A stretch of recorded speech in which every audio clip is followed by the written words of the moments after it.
Hello, and welcome back to my channel. I have 5 new stories for you today.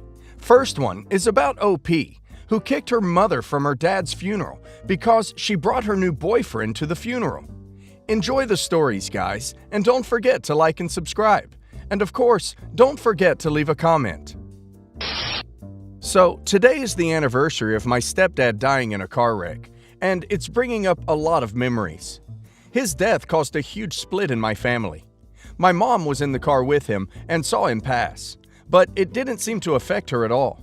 We drove from Vegas to Flagstaff about 5 times to pick up my mom and her dog, claim the body, help my grandmother set up a funeral, etc.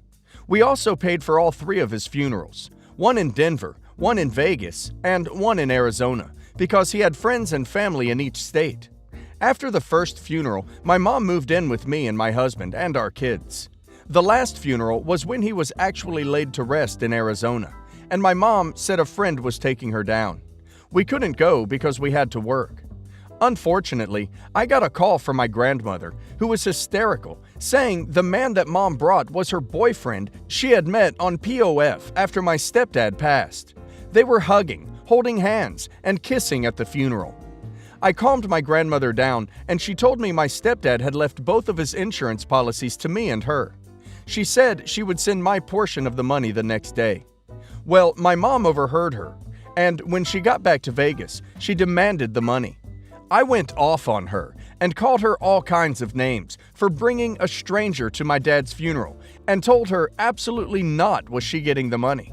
Not after everything she spent traveling to Arizona and paying for all 3 funerals, that it was going into my kids' college education fund like I knew Dad would want. His grandbabies were his everything. She then stormed into the garage where his stuff was and started going through it to find things of value to sell. He had a lot of signed things because he worked at the Mandalay Bay as security, and she started rounding it all up to take to a pawn shop. I sent my husband in to stop her, and they ended up in an argument. And eventually, I just told her to pack her stuff and go live with her new boyfriend. Now, here's where I might be the a-hole. My mom has Parkinson's and can't work, and I had no way of knowing if the guy would take her in. He didn't. My sister took her in. And my family thinks I was selfish and didn't look out for my mom in her time of grief. Also, to add, my mother was a terrible mother who did illegal D and bounced from man to man who treated us horrible until she met my stepdad. Edit. I'm getting a lot of messages asking why I sent my husband into the garage. Because both my mom and I have tempers, and I was already upset, so I didn't want it to get out of hand. The last time we got in a fight, when she left my dad briefly for a low-life druggie, she threw a knife at my head. My husband is calmer and more reasonable, and I knew she wouldn't attack him. And as mad as my mom and I was, I didn't want her to end up in CCDC with Parkinson's. They don't give you any pain meds and barely help with disabilities. Not an a-hole. She was cruel and clearly cared very little for OP's dad, but also clearly cared less for herself. I do not know anyone within their right mind that brings a new boyfriend to their newly deceased husband's funeral. So clearly, she has some serious self-worth problems. But none of that is on OP or OP's dad. She is the way she is, and she is not a good person. The biggest issue is who owns what's in the garage, and OP needs a lawyer to figure that out. But since we don't know exactly where his assets need to go, OP accidentally did the right thing, to preserve everything until probate court has decided who gets what. The insurance money is OP's and Grandma's. It goes to whoever is named on the policy. Nothing wrong with what OP did here. My husband and I dealt with a number of health issues and an inability to have kids for years. We were finally blessed with having a baby girl who then passed on from SIDS. My whole family got behind and were supportive of us during those awful times. My husband and I decided to have a funeral for our daughter as our last act of love towards her. We received help from everyone except my brother, who pulled me and my husband aside before the funeral to tell us that he really saw no need for us to have an official funeral for our daughter, since she didn't even live for a whole year. This sparked an argument between us, though he said he was just worried about us not affording a funeral with all the medical bills we have to pay. I told him my daughter had a birth certificate and a death certificate to prove her existence, since he was acting like she didn't exist or live long enough to be considered a person. He called me oversensitive and didn't attend the funeral, saying he was sorry for our loss, but a funeral wasn't necessary, and we should get real therapy to deal with our trauma. He said this days after my daughter had passed. I've distanced myself from him, and he reached out several times and left emails talking about how sorry he was for how he acted around my daughter's passing. He even got my family involved to try to reconcile, which I was going to consider doing. Few days ago, my parents came over saying my brother is struggling with money and can't afford a venue and can't postpone the wedding. They asked if I could let him use my spacious backyard for his wedding and also use this opportunity to get together as a family and work our disagreements out. My husband said no. He won't let my brother into the house after how he treated our daughter's death, and said my brother doesn't need a wedding if he cannot afford it, and I agreed with him. Mom said my brother already reached out to apologize, and by refusing, I'm making things more complicated. I admit that my brother matters to me a lot, but I just find it extremely hard to do what he's asking right now, and my husband isn't having any of it.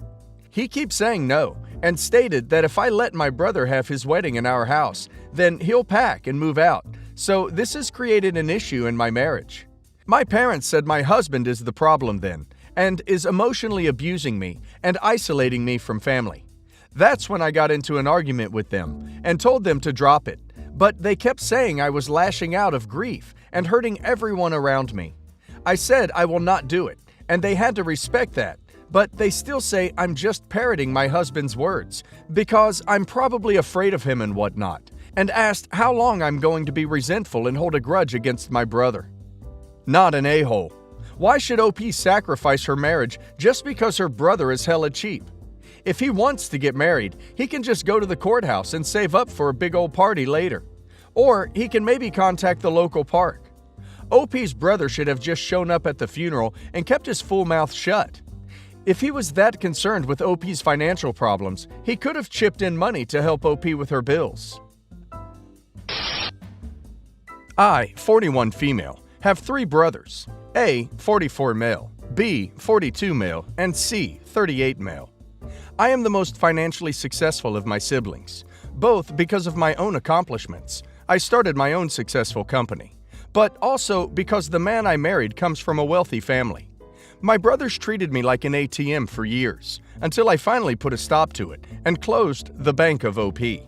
At the time, there was a lot of pushback from them and from my parents, but I didn't give in.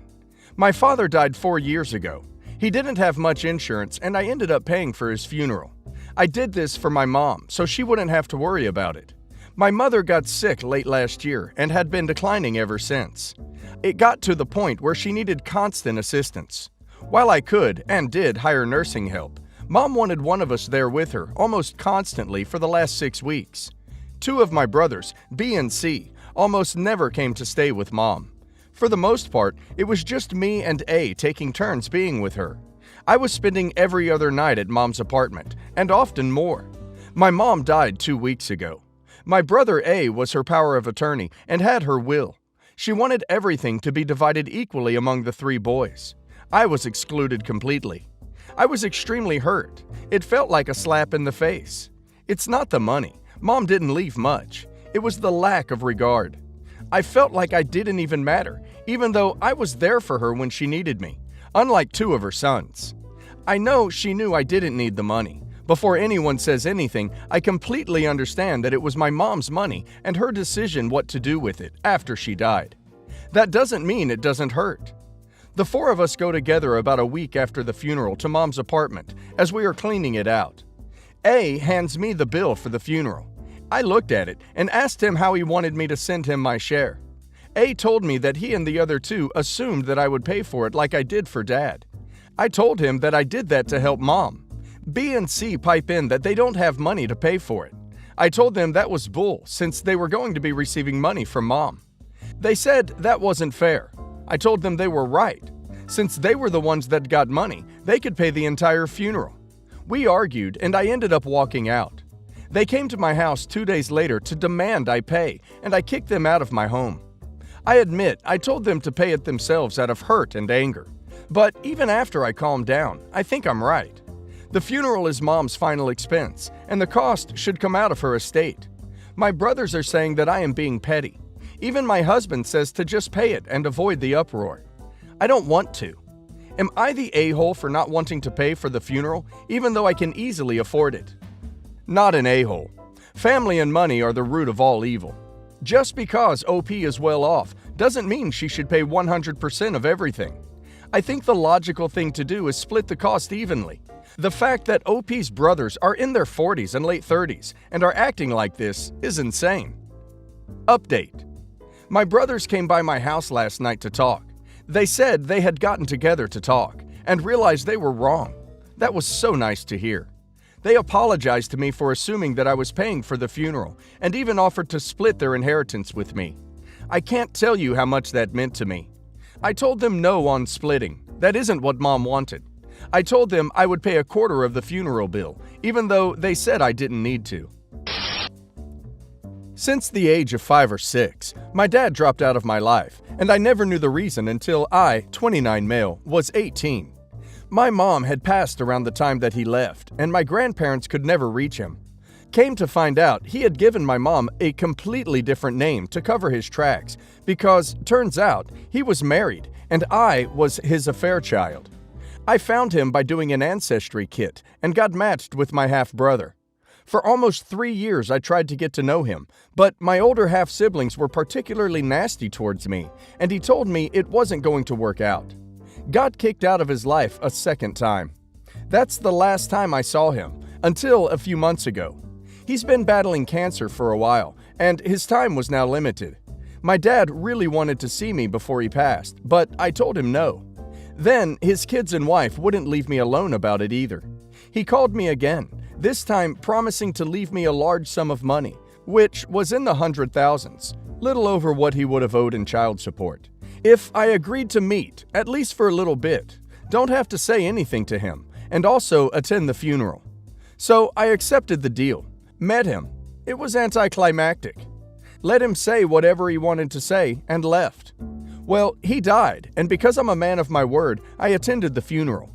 A week later, my half-sister called me asking for company.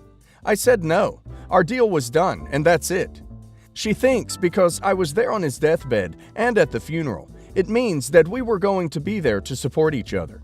I told her I'm not going to support the people who made my life hell for existing. And she should already know that the only reason I went was because he practically paid me to go. Not sure why, but they seem to be making a big deal now, believing I'm an a-hole for only caring about our dad's money, instead of being there for family. And I shouldn't be so cold towards them, saying I only care because money was involved. I mean, that really is the only reason that I did care to bother with any of this. But was I an a-hole for telling them that? Not an a-hole. He rejected OP twice. OP's half-siblings rejected OP. The only reason he wanted to see OP and give OP money was to ease his own guilt at the end of his life for what he did during his life. It's understandable why they would be emotional because they are dealing with their own grief. They just need to understand it's their grief, not OP's. OP tried to be family, and they didn't want it to work out. They don't get to now demand that blood family is important to ease their own pain. My brother's wedding is days away. My wife stated she doesn't want to go because she wanted to stay home with the kids. She is a stay-at-home mom while I'm the breadwinner, as they call it. I tried to convince her to go, but to no avail. She wanted to sit this one out, and I respected her wishes. I booked a first-class ticket and am currently packing since the trip takes 5 days. My wife last night told me she has changed her mind and wanted to go with me to the wedding.